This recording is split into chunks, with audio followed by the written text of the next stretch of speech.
Le chef du gouvernement congolais a bouclé sa visite de travail consacrée dans sa première partie à Washington aux assemblées annuelles du groupe de la Banque mondiale. Matata Ponyo a échangé avec la directrice générale de cette institution de Bretton Woods, Sri Muliani. Au centre des échanges, les performances économiques réalisées par la RDC.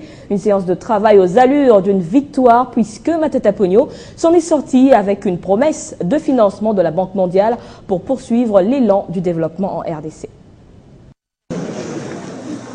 Au siège de la Banque mondiale, les différents interlocuteurs du chef de l'exécutif congolais ne se sont pas seulement limités à l'écouter, mais surtout à louer les avancées accomplies et promettent au même moment d'accompagner la République démocratique du Congo par des actes concrets dans certains domaines, notamment l'énergie, l'agriculture, les infrastructures ainsi que la bonne gouvernance.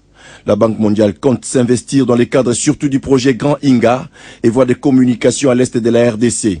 Avec Sri Muliani, directrice générale de cette institution, il était question de faire allusion aux avancées économiques réalisées par le gouvernement congolais.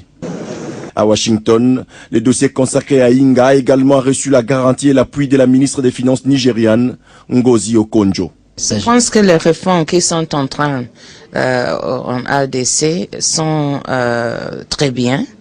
Je pense que ça va aboutir à des résultats très intéressants pour le pays et il faut absolument les continuer.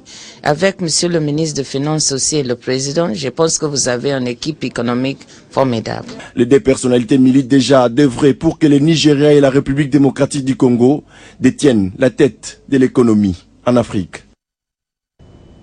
Le Premier ministre a été reçu également par la directrice générale du FMI. Christine Lagarde a aussi, comme plusieurs autres observateurs, reconnu les efforts consentis par la RDC dans différents domaines de la vie pour redresser son économie.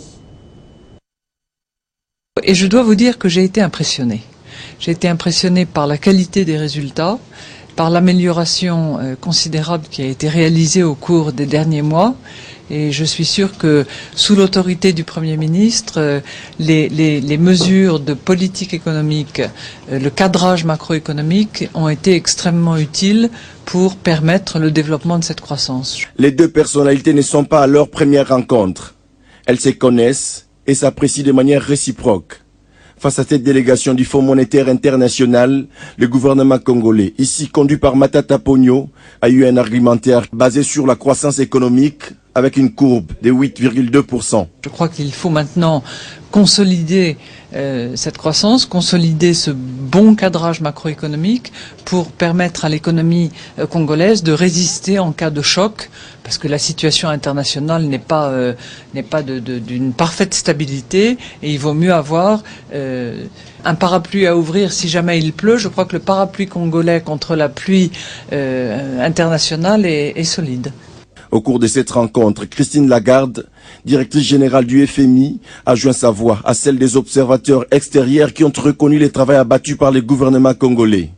Elle encourage même ces grands projets axés sur la construction et la réhabilitation des écoles à travers la République démocratique du Congo. Ça, c'est la leçon qu'on peut tirer de la bonne gestion des finances publiques. Quand il y a une bonne gestion des finances publiques qui permet de dégager des excédents budgétaires, ça permet à ce moment-là de financer une politique au service des populations, au service de l'éducation. Moi, je suis maman de grands enfants et je sais à quel point il est important de financer l'éducation et de permettre à des jeunes de réaliser leur potentiel. Je me réjouis que les jeunes Congolais puissent bénéficier de ce genre d'investissement.